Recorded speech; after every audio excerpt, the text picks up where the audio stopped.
Maulang umaga mga kababayan at sa aking mga kabatang pasaway. May 9, 2025, 8:20 na ho ng umaga. At tariho ang update natin ngayon sa Calapan Port.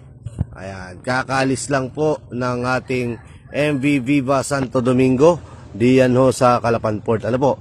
At ang atin pong Montenegro Binibining Batangas ay nagpapasakay na po ng mga tracking. At ang atin pong Montenegro din, Santa Edita, nakaredy na rin po para magpasakay ng mga pasahero at maya-maya lamang po ay aalis na rin ho diyan ho sa Calapan Port. Ano ho?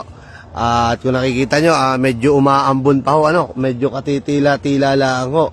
At meron ho tayong natatanaw na parating. Yan po ay ang ating Montenegro Shipping Lines at ang ating isang cargo ship. Kung nakikita nyo ho, bukod sa maulan ho din sa Oriental Mindoro, kalmado pa rin ho ang ating karagatan mula Calapan hanggang Batangas. Kagabi pa hong maulan. Kung saan ho kayo sa Mindoro, baka naman ho pwedeng pa-comment dito sa comment section kung maulan din ho sa inyong lugar. Ere po ang update natin ngayong umaga. Kaya po sa mga babiyahe, kayo ho ay mag-iingat. Sa mga nakafollow po sa akin, please share this video para updated po lahat ng biyaheros natin. Ingat mga kababayan. God bless us all.